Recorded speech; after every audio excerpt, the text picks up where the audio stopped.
job that you have specific things and there are different variables that determine whether or not you will be successful at it.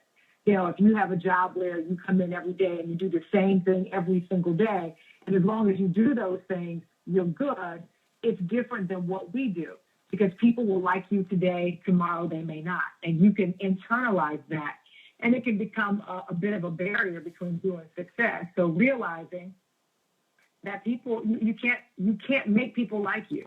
So you have to believe in yourself and just be the best personality that you can be and hope that it relates to people and hope that they are touched by it and hope that they like it and hope that they will like you in your good and in your bad.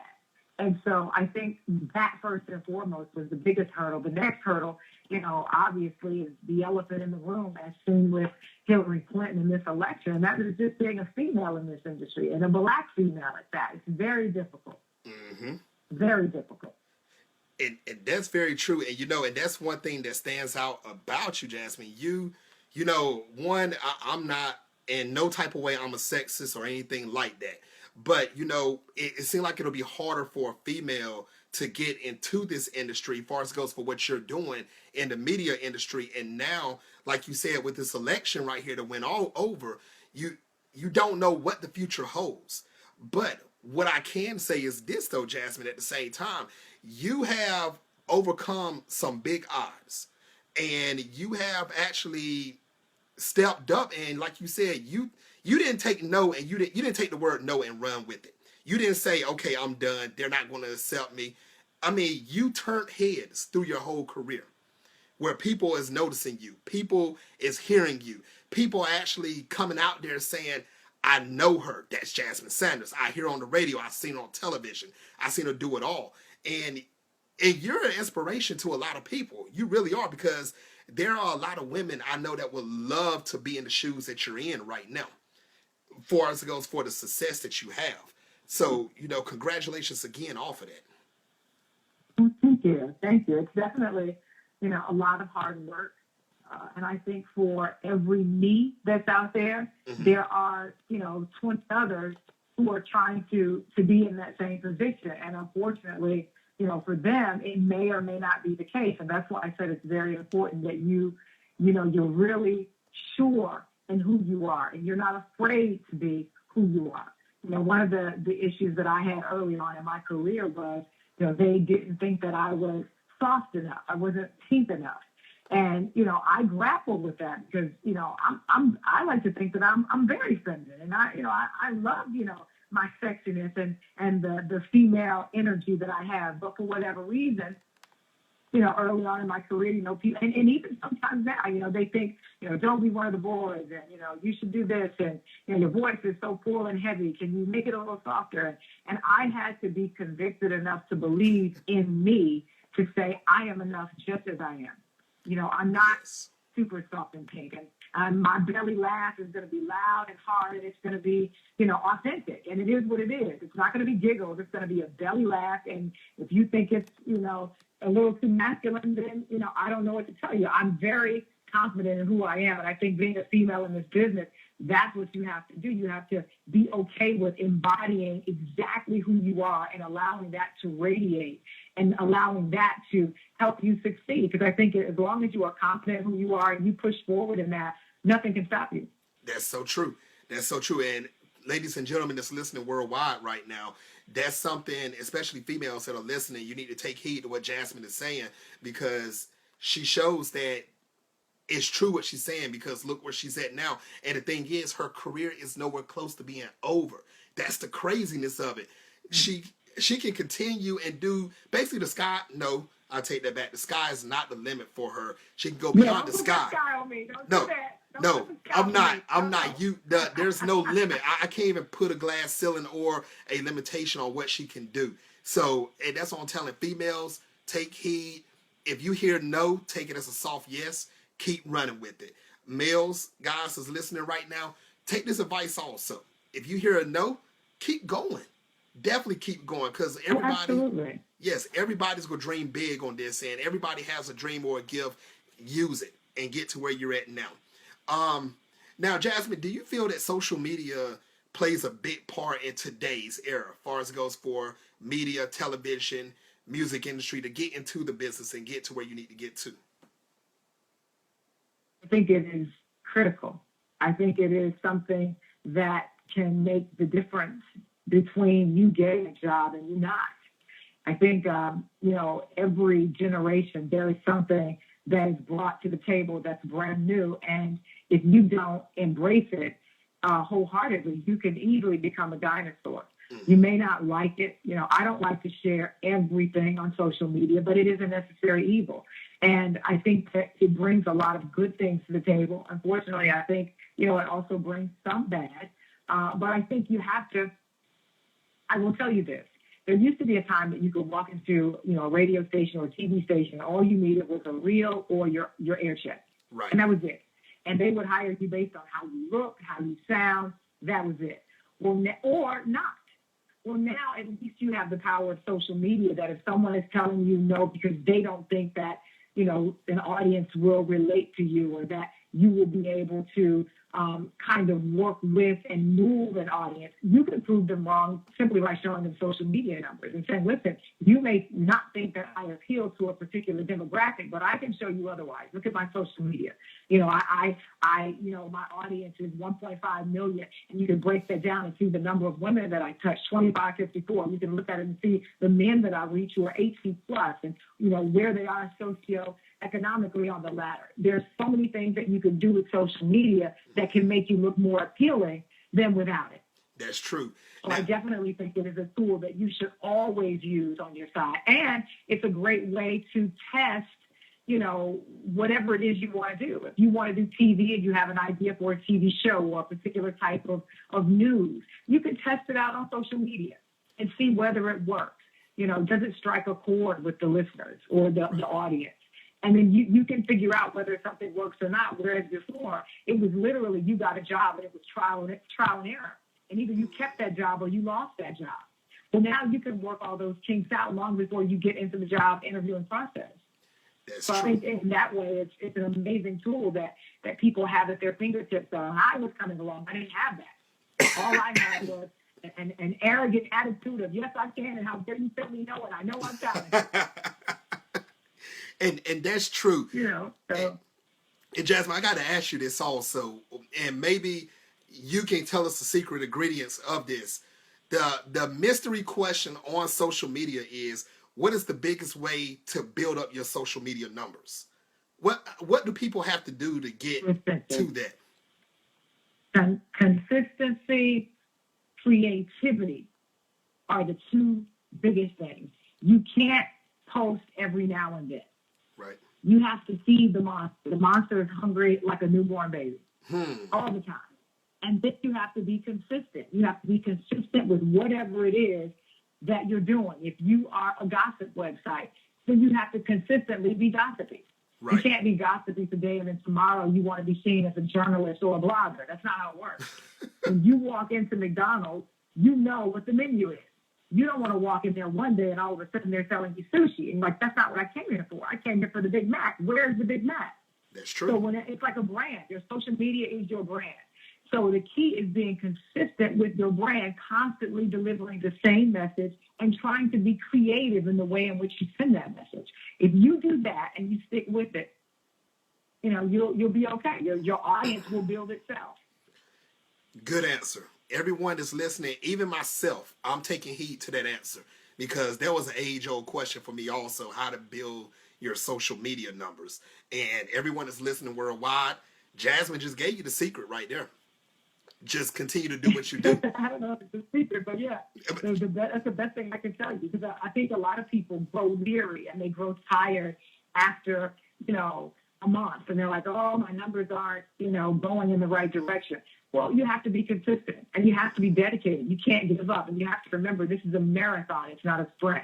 So you're not going to see your numbers change overnight. You're not going to jump to, 20,000, 50,000, 100,000 in a week's time unless you do something, crazy or, you do something that. And the thing about doing crazy things, those numbers are short-lived unless you're going to keep doing those crazy things. That's why I said you got to be consistent. So you can't say one day, I'm going to do a gasoline challenge. And you think it's a great idea. Yeah, you get hundreds of thousands of followers, but then they are coming back because they want to see you continue to do crazy things. So if you're not going to be consistent with that, beware, because you'll get those numbers and then they'll drop off. That's true. Now, do you and DL Hughley and your producers, executive producers, and everybody, do you all look at social media to try to find the next co-host or the next person to join the DL Hughley family, or do you all just step away from that and say, where we're at, we're comfortable, we're not looking? How does that actually work, pertaining to your field? Well, I think every show is different. Our show, we are who we are. At least to my knowledge, we're not looking for any new talent to bring into the fold. But you never know. There are always opportunities that, because every week or every month, we're always looking at ways to stretch the show, to grow the show. Maybe not necessarily in an anchor position, but maybe a feature position. So, there may be a time where we may say, hey, maybe we want to do a sports segment. Well, who could do it? Well, I can't do it because I don't know anything about sports. I like the way the uniforms look. I like the colors and how the football types fit and how they look when the guys are running down the field. So I couldn't do it. So in a case like that, we might be open to just kind of seeing what's going on in social media and who kind of has their finger on the pulse of what it is that we're trying to do. But every show is different. Every show is different. And for us, I think with the family that we have at the current moment, we're good.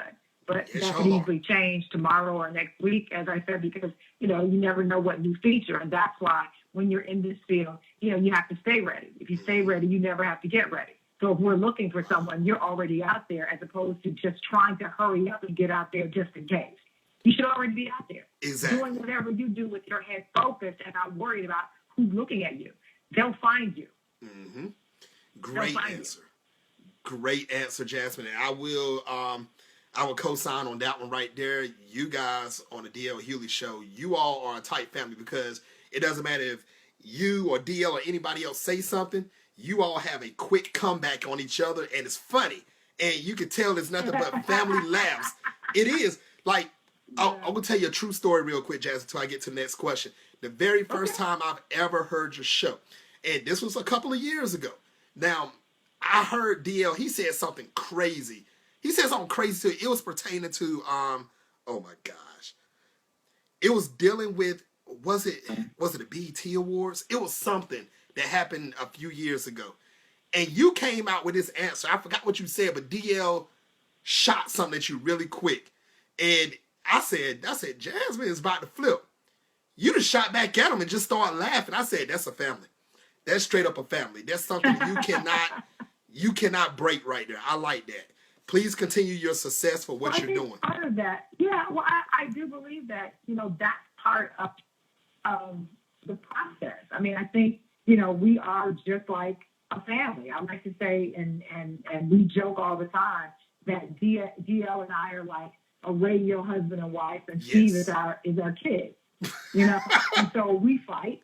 We talk about each other. We laugh, we love, we do all of that just like you would in your family. But at the end of the day, it is all about coming together and remembering, the friendship that we actually have. There are times when we don't agree on everything, and that's okay. That's true.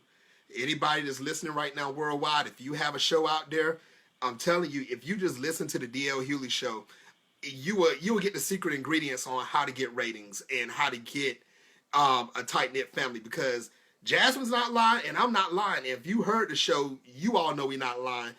They go at each other tooth and nail, and 5 minutes later, it's like nothing never happened. So continue with the success, Jasmine. Please do.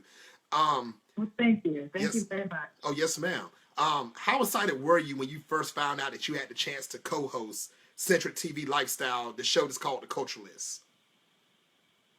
Oh, I was super excited. I was very excited because TV is something that I've always wanted to do, and I wanted to do it kind of on my own terms. And it was one of those things that I actually went after. They didn't come after me. I went after them. Wow. And I think that's kind of the way you have to do things in this business, because they are sitting behind their desks and their ivory towers, and they have business to tend to. So a lot of times they don't have the time to go out necessarily and seek out talent. So they want the talent to jump out at them. And that's pretty much what I did. I saw an opportunity when I saw Stephen Hill, and I approached him as only Jasmine can. Whew. And in very few words, I let him know, you should know exactly who I am. I can't imagine that you don't, and it's a shame that you don't. And, we just kind of had this back and forth conversation, very lighthearted, and we laughed. And he was like, wow, you are definitely a force. We do need to look at you. And I was like, absolutely. And literally within 2 weeks, I was taping Cultureless. Wow. In 2 weeks' time? Usually that turnaround is usually a month plus to even, go through everything. In this case, though, they were already in the process of joining Cultureless, and they knew they needed someone. I did not know that they needed someone. So it just happened to be, I was in the right place at the right time. And that's why it goes back to what I said earlier. If you stay ready, you never have to get ready. So every opportunity that comes your way, you're already prepared for it.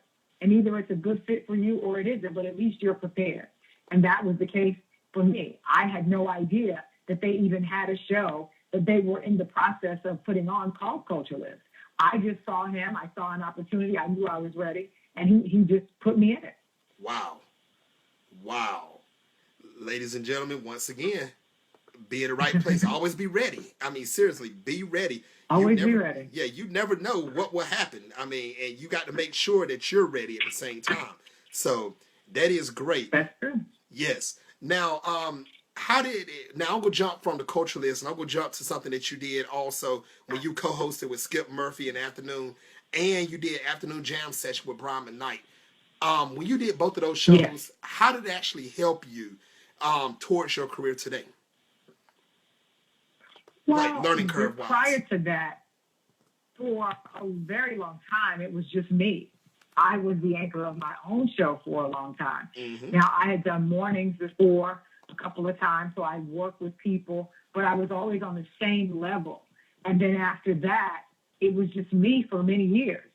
So, dealing with Brian and then afterwards dealing with Skip, what it did was it taught me how to control my personality and make room for someone else. So I think both of those actually primed me really well for DL. Because he's a huge talent. Yes. He's a huge talent, not just in terms of who he is as a personality, but in the room with him, when you're seated next to him and you're doing a show, he takes up a lot of space.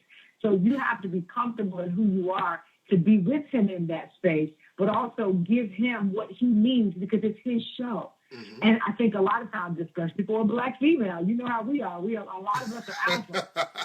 And so it's just the truth. We want the last word. We want to snap back too, but you have to know, when to be quiet and when to be able to fire off that, quick one-liner and what's funny and what's not, and when to hang a lantern on something and when to let it go.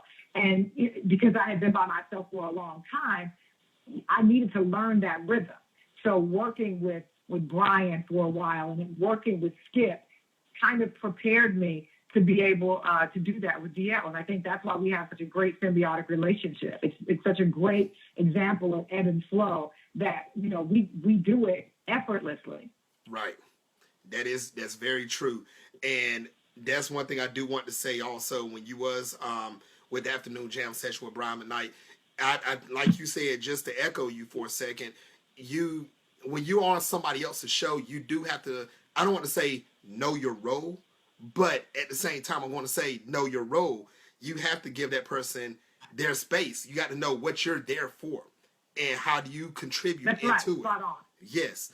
So, and that's I think you can't be afraid to say it that way because that's the nuts and bolts of it. That is the truth of it. Without, any rose-colored glasses on it, it is what it is. And you have to know your lane. And you can't be afraid to say that. There's no shame in that. Right. It's probably one of the most difficult positions. To me, it's easy to be the anchor. It is.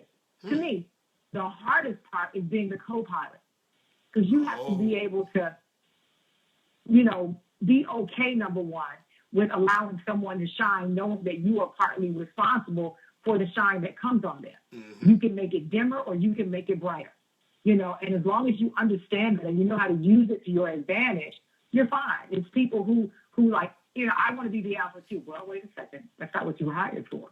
Right. And I think it takes a strong person to be able to hold somebody else up, knowing that, you're putting in the equal amount of work. It's not, in some cases, it's the harder part of the work. And Jasmine, you kind of just shocked me right there on what you just said. You really shocked me, because when you're saying it's hard for you to be the co-pilot, the experience and everything that you have that comes in your package, I don't see why it's hard for you, because it seems like you can take any role and run with it. It seems like it, because that's how smooth you are when you're on air or in front of a camera. I don't see how it's actually hard for you. I can see it would be hard for some people to have to be in it. Well, let me quantify that a little bit. It's hard in terms of keeping your ego in check. Okay. It's not that I can't do it. I think I'm very well qualified to do it. I think, it's literally like if you are, we'll say, the star basketball player on the team. Right. And then they bring someone else in to assist you. A lot of times the person who comes in to assist you, if they are a star in their own right, it's literally like, how do you step down and be okay with not being the star of the show when you've always been the star of the show and now you're not? Makes sense. So I think it's difficult sometimes to keep your ego in check. Mm-hmm. Not necessarily that I can't do it, but, I always have to not necessarily, I don't want to say remind myself, but, I think that goes to being a great co-host. Right. It's not a host, I'm a co-host. And sometimes that can be difficult if you've always been the host and now you're the co-host. You have to find your rhythm in that, mm-hmm. and be good at it. And I always thought before I became a co-host that it had to be an easy job because the pressure's not on you, the pressure's on the host. I was wrong. Yes. There's even more pressure on the co-host. It's very difficult.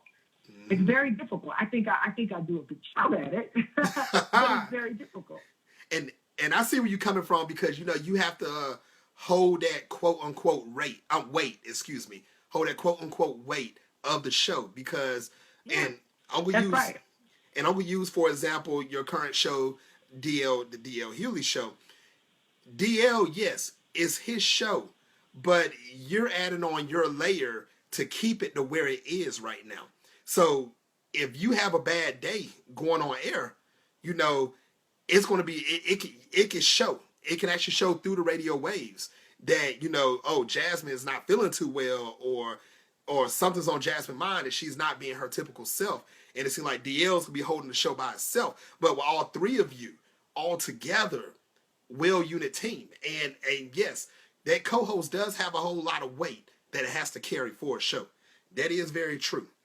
And because everything that I bring into the room, mm-hmm. it affects everybody else. That's so true. So if I'm having a bad day and I come in, now my host is going to have a bad day because I'm having a bad day and my energy has seeped into him. Yep. If he's having a bad day and I'm having a bad day, I have to uplift him and not worry about my bad day, because now I got to pull the weight for me and for him. Mm-hmm. So that's why I say it's a difficult balance, And while he's a comedian, he's smart, he's funny, he's bright, he's intelligent, right. So he comes in and everything is off the cuff. I have to come in well prepared, and because he is such a free spirit and he's like any creative spirit, he's all over the place at times. I have to be ready for wherever he throws the ball. So if you can imagine a baseball game, you've got 3 or 4 people in the outfield. They have to be prepared wherever the ball is going to go. Yes. That's me. I have to be all over that field by myself.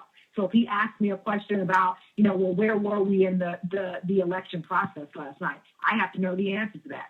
Oh, hey, what was the name of that person who was killed in Virginia? I have to know the information on that and the details behind it and be able to give it to him just as he asked me. That's so true. You have to be all things all the time. So that's why I say it can be a little difficult, because you're so used to being in that position where you're kind of, just the mouthpiece. Right.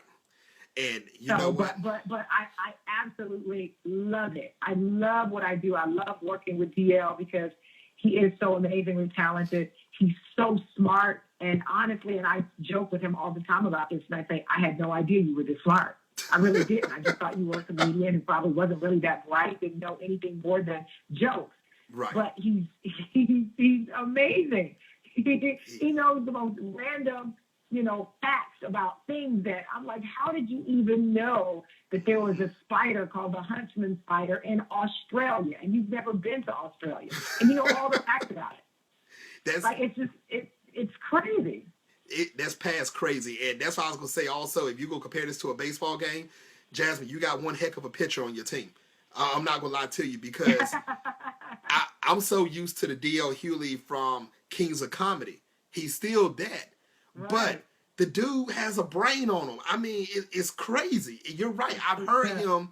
He pitched some random stuff to you before, and I was like, Jasmine's not going to answer this. And I'm like, you on your A game. You're like, bow, bow. I'm like, I applaud you when I'm driving in the car. I'm really applauding you. And since you're mentioning DL, that was going to be my next question also. Can you tell people about your experience, like how you're feeling right now, your experience on the DL Hughley Show and the atmosphere of the DL Hughley Show? That's when it goes off air. How is it before the show, after the show? Your thoughts through the show. What goes through your mind, and how's your experience? Well, actually, he and I spend a lot of time on the phone. We talk, early mornings, late nights, just following what's going on in social media. So we're always plugged in. So I wake up and my mind is racing about, something that I saw, or either he'll text me and say, call me, I want to talk to you about something I saw. And, so we kind of amp up like that, getting ready for the show. So there's a lot of excitement, especially if it's something good and juicy, or if we know it's going to, cause a lot of consternation between us on the air. And, sometimes he'll call me to kind of bait me to see what the DLQ is going to be by asking me the question to see what my response is going to be. So then he'll know if it's going to be good or not. Right. And all through the show, that is what it is. And after the show, I always say I like to unwind. So, we'll go, we'll have lunch, we'll have a drink, we'll talk, we'll laugh about the show. And then immediately we'll start thinking about tomorrow's show. Nice. So it's literally like a roller coaster. So you all can mix business and play together perfectly. Oh, absolutely. Yes. Oh, yes. We play a lot. Yes, you all do. We do. We play a lot. Yes. We do. We absolutely do. Now, I'm not sure if he's listening or not, but big shout outs to you, D.L. Hughley. If you are listening, thank you for listening. Big shout outs to what you're doing. You're doing great things. You're actually informing the world. You and Jasmine, you all are both doing great things. Continue to do big things. Jasmine, if he's not listening, you make sure you tell him I said congratulations on everything he has done. And I love what he's doing. And please tell him I said continue to do what he does. Please do. You know what? I'm actually on my way to the studio right now. I will tell him that message. Thank you. Now, I know you're a busy woman. I'm not going to hold you up much longer. Will you tell everyone that's listening to you, that's introduced to you for the first time, or that's a fan of you, tell the people some of the A-list names that you had the honor to interview in your career? Wow. There are probably very few that I haven't interviewed. I mean, obviously, I think over the past couple of years, doing the national thing, and on our show, we really don't do a lot of interviews like that per se. But for the most part, you'd be hard pressed to find someone that I actually haven't spoke to. I think, it's now I will say here lately, I've been reaching out a lot to some of the celebrities that I have spoken to, because for me, this month is really huge because it's November, which is my birth month, and it's also Adoption Awareness Month, which is, for me, a huge platform because I myself was adopted. Okay. So I have a Facebook page called Adopted and Winning, and I'm asking people to share their stories of adoption, whether they actually adopted someone or if they themselves are an adoptee, and basically talk about, how being adopted has affected them and how they're winning. I think that's so important because I was so blessed having started behind the 8 ball, me, being born and immediately going into the foster care system, going through 3 or 4 foster families before I was actually adopted. And, a lot of times that can affect you in many ways. And my goal is to break the stigma about adoption and to break the stigma that when you're born into a situation like that, you're kind of at a disadvantage and life won't work out for you. And I'm trying to create the platform to say, yes, it can. all things are possible if you believe and if you work hard. It's not just about believing. You got to put that work in there. So I'm trying to, galvanize, these stories of celebrities and regular people of, who live next door to say, listen, I was a doctor and look at me now, I'm winning. Someone didn't find value in me, but I found value in me. And I think that's so important, especially considering, African-American children and just minorities in general are the least likely to get adopted. Least likely to get adopted, even though we're available for adoption at the same rate as everyone else. Mm-hmm. So I think right now for me, that's a huge campaign that I'm working on, and I'm hoping to get the support of a lot of celebrities out there who have also been adopted to kind of join this fight with me. Nice. And I was about to ask you about that next, so I'm glad you did mention that. That's very true. Everyone, make sure you find the Facebook page. You follow Jasmine Sanders. Oh, talking about that, Jasmine, I meant to ask you that earlier. How could people find you or follow you on social media? On social media, I am Jasmine Sanders. That's how you can find me. On Facebook, on Instagram, I am Jasmine Sanders. I think on Twitter, it might just be at Jasmine Sanders. It is. But everything else is I am Jasmine Sanders. Nice. Very simple. And, you can follow me. I'm on Snapchat, although I don't snap a lot, but that is ICU Jazzy. I probably do more Insta snapping, on Instagram than I do on Snapchat. Yes. But I'm very, very busy and active on Facebook and on Twitter. So definitely give a follow. Exactly. Everyone follow her. I'm actually following Jasmine Sanders on Twitter myself, so I'm keeping up with her with the latest and greatest also. So now, Jasmine, were you shocked when you found out that you were named at the top of the list as most influential women by the NABFEME? I'm surprised I actually got that out of there. But yeah, I actually was, because for the majority of the time, I do things not because I look for other people to recognize it, but I do it because it's something that I feel in my spirit. Mm-hmm. And so I don't do it necessarily for the accolades or for someone to say, oh, look what you're doing. But, so I really, just stay focused, keep my eyes on the prize, and just work. So when they, honored me with that, I was humbled. It made me want to work harder to do other things to help other people, not necessarily for the accolades, but more because I saw it was working. And, just little old me, what I was doing was making a difference. So it actually kind of, ignited that spirit in me even more to do more. Nice. Now, Jasmine, what is your ultimate goal in the music and media industry? My ultimate goal is to own my own talent division. Oh, wow. As well as, I would. I think there are a lot of talented people out there, and I think a lot of them get seduced by the immediacy of success that social media can bring you, but then it quickly falls off. So my company is called Just My Talents, because at the end of the day, that's all you have. Obviously, you have your reputation, your integrity, your name. But for me, I can't do, I'm not a genius at mathematics, and I can't do open heart surgery, but, all I have is just my talent, and that will sustain me. I think there are so many other people out there who have the same situation, but may not know how to navigate the waters. And so ultimately, I'd like to start my own talent company. I'd like to have my own media company to do more production.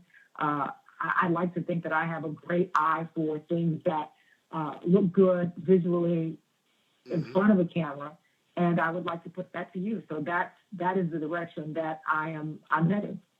Well, Jasmine, I'll sign up in a heartbeat. I definitely would. Shoot, sign me up. Give me an application, everything. I'll sign up. Yes. Now, Jasmine, I know you're on the way to the studio, so you're a busy woman. You got so much stuff to do today, so I'm not going to hold you up much longer. But once again, I just have to reiterate, you've been in this media, and you have media experience for over 15 years. What advice would you give any male or female that would like to get into the media industry or the radio industry or even television? I'd say work hard. Don't look for shortcuts. Polish who you are. Don't try to create a personality or a persona that is not authentic. Be exactly who you are. Figure out what that is. figure out what that is and try to figure out a way to embellish it and stick with it. Put your head down, work hard, and never take no for an answer. Just keep fighting for that yes. Keep fighting for it. That's what I would say. And stay the course. Nice. Jasmine Sanders, thank you once again for coming on the show. Thank you. I really enjoyed it. I would love to have you back in the future. Back on the show. Of course. Anytime. Hey. Anytime. I enjoyed myself. And good luck to you. And I'm so proud of you and what you're doing. Congratulations. Thank you very much. All right, ladies and gentlemen, Jasmine Sanders. Make sure you follow her on social media. Check out DL Hughley Show. Make sure you check out everything she's doing. Keep up with her. Big things are happening for her. All right, guys. Until next time on the Big Scoop with Coop. You know what time it is? Time to hang out with Mr. Coop. With Mr. Coop. With Mr. Coop. With Mr. Houston Lady Scoop. From Mr. Coop. From Mr. Coop. From Mr. Coop. Mr. Coop. With Mr. Coop. With Mr. Coop. With Mr. Houston Lady Scoop. From Mr. Coop. From Mr. Coop.